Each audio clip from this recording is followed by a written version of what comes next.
What's going on YouTube? So we're back with another technique review, and today we're going to be reviewing Annie Thorisdottir. I hope Dottir. I hope I've said your second name correctly. Now, Annie was one of the first, if not the first women to win the CrossFit Games twice, and she's been in the game right from the start of CrossFit. She is the person that I remember when I first watched that first doco on Netflix about CrossFit, absolutely boss in the field and was way out leagues ahead of everyone else.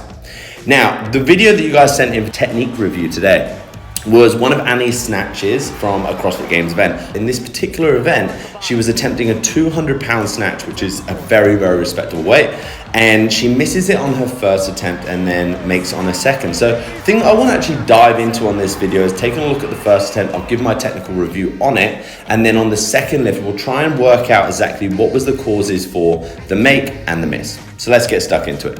So we're going to take a look through this first attempt. Crowd's going absolutely wild for Annie as she's going through this attempt. First thing I noticed straight away when she initiates the movement is you'll watch how there's a lot of upper body movement, in particular here on the shoulders when she's initiating the movement. So I'm particularly looking here how the shoulders are lax and then she kind of rips at the bar when she initiates the movement. Now, for me, when you're initiating from the floor, if you're gonna opt for a dynamic start, you need to make sure that there's no wasted energy as you're doing it. And the moment you take the tension out the bar, when it starts moving, the force is going through. But as you can see here, there's a little bit of a rip at it, and then what happens is the bum starts to rise a little bit early ahead of the shoulders in this first phase, okay? The other thing you'll kind of notice in the setup position is Annie opts for quite a wide stance with her feet. Now, this works well for some people. However, generally when you start with a wide stance, you're not going to create as much vertical force as you'd like. And it may mean that when you go into receiving position that, again, you're going to be a little bit collapsed. The thing that I notice when Annie pulls away with this dynamic start position is the knees actually start to move in. So you'll see this as she pulls away, bang, knees have kind of come in this initial phase when we start the lift, okay? Now that can generally cause people to pull forward into the toes, but Annie seems to maintain pretty good position in terms of staying flat on her feet throughout this full pull. As we progress through the lift here, through the middle phase of the lift, she stays on flat feet really well and keeps her shoulders covering the bar through this middle phase of the lift. And as we extend up, you'll see that she finds a really great top position. But one thing that I want you to notice, and I feel this is caused a little bit from that initial start position, is the position of her shoulders kind of bunched up and forward. Whereas when I'm thinking about finding top position when I'm snatching, I'm thinking about leading with the chest into this top position, okay? But we'll progress on. Let's watch how Annie's feet move now as she moves underneath the bar. One thing that you'll notice is that there's very minimal foot movement. Now, there's loads of different schools of thought when it comes to foot movement. Should the feet move? Shouldn't they move? Is it a waste of energy or time if the feet are moving out? But let's progress on and see what happens in this particular lift. So Annie keeps it super close through the middle as she transitions into a receiving position. But one thing that you'll notice is everything's kind of collapsed in then when she's in the receiving position. And because the feet didn't necessarily move out, she's favoring her hips to stand up, which can be quite common with people that have quite long legs, which Annie does seem proportionally that she has long legs. Causes her to try and use her hips to stand up at the bottom and subsequently causes the chest to drop.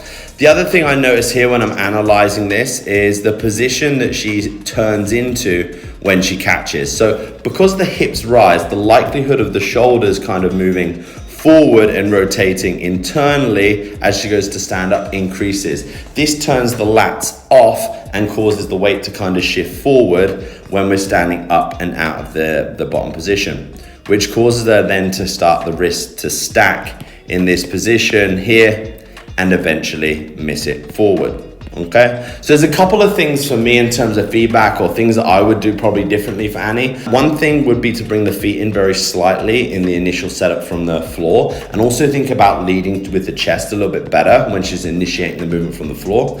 The other thing that I noticed, just because it causes the lockout to be a little bit soft for her here, especially on her arms, is to bring the grip in very slightly.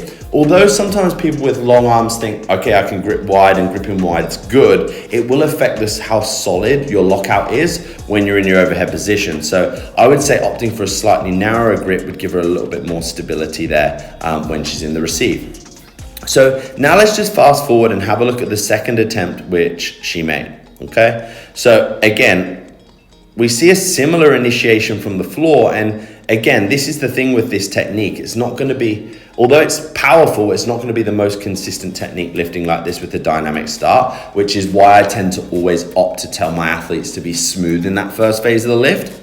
Okay, she actually comes onto her toes a little bit earlier on this lift and is actually pulling back much further than she was on the first one. Okay, the feet on this lift, again, there's very minimal movement, but a small amount of movement out to the side, and she seems to catch in a lot more solid position. Side by side now, we've got the two lifts linked and we're starting at the same time. So we see that dynamic start again. On this second lift, I would say that the shape is kept a little bit better than it is on the first when she initiates the movement. As the bar is kind of getting to the knee, when we're kind of at this position, the knee position's very similar on both of these lifts. As we progress through into our top position, here, shoulders are definitely going back further on the first lift than they are on the second. So that potentially is going to keep the bar a little bit closer.